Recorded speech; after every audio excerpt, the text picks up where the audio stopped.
আমার দেখার সৌভাগ্য হয়নি। 52-এর সেই ভাষা আন্দোলন, 69-এর সেই আন্দোলন, 71-এর সেই মহান মুক্তিযুদ্ধ, 90-এর সেই এরশাদ পতনের আন্দোলন আমার দেখার সৌভাগ্য হয়নি। তো আমার ইতিহাস পড়ার সৌভাগ্য হয়েছে।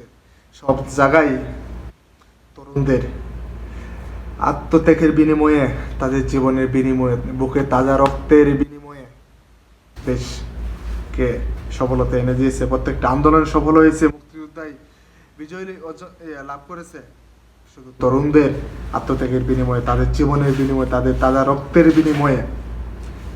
2018 সালে কোটা সংস্কার আন্দোলনও তরুণদের মাধ্যমে হয়। আর 2024 সালে দেশটায় স্বাধীন করলো তরুণরা। আর ক্ষমতায় বসে থাকে আওয়ামী লীগ, বিএনপি, জাতীয় পার্টির মতন দলেরা। কি দুর্ভাগ্য আমাদের!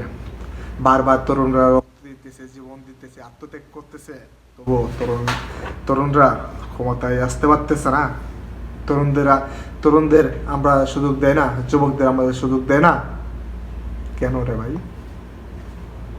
তরুণরা জীবন দিব, তারা যুদ্ধ করবো, তারা লড়াই করবো, আর কিছু সুবিধাবাদী লোক কদিয়ে বসে থাকবো।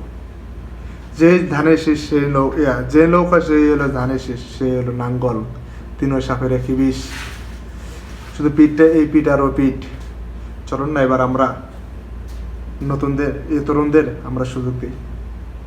আমরা নতুন মুখ দেখি সংসদে, নতুনদের রাষ্ট্র পরিচালনার দায়িত্ব দিই।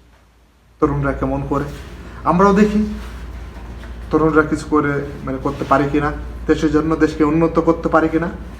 তো আপনি যদি আমার কথার সাথে একমত হয়ে থাকেন, আজই যোগাযোগ করেন বাংলাদেশ গণ অধিকার পরিষদের অঙ্গ সংগঠনে। আজই যুক্ত হয়ে যান। আজ যুক্ত হওয়ার আগ্রহ থাকলে আমার ইনবক্সটা লক্ষ্য করুন। সবাই ভালো থাকবেন, সবার জন্য